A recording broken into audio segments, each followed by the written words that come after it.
Last ফেব্রুয়ারি মাসের এটা একটা ছবি ভিডিও তোমাদের দেখাচ্ছি, শেয়ার করলাম। প্রত্যেকেরই প্রশ্ন ছিল আমি দুপুরবেলাতে কোথায় যাই।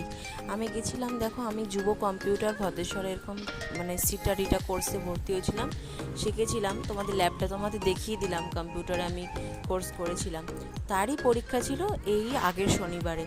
আমার এক্সাম ছিল। আমি রুটি আলু ভাজা খেয়ে তাড়াতাড়ি করে ছেলেকে ড্রয়িংয়ে সব কিছু গুছিয়ে দিয়ে তাড়াতাড়ি করে রেডি হয়ে দেখো ঠাকুরকে আমি প্রে করছিলাম যাতে আমার পরীক্ষাটা খুব ভালোভাবে হয়। যাদের মনে খুব কৌতূহল ছিল তাদের কাছে আমি যোগ্য জবাবটা দিয়ে দিলাম। দেখো আমি কম্পিউটারে যাচ্ছিলাম, অন্য কোথাও আমি যাইনি।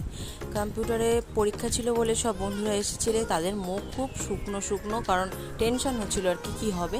নতুন নতুন সিলেবাসের কোর্স দিয়ে দিয়েছে। আর পরীক্ষা দিয়ে বাড়ি চলেও এলাম আমি। তারপর আর ভাত খেতে একদম ইচ্ছে করেনি বলে পাস্তা করেছিলাম, এগ পাস্তা। আমি তো দারুণ খেয়েছিলাম। তোমাদের এই ভিডিওটা কেমন লাগলো?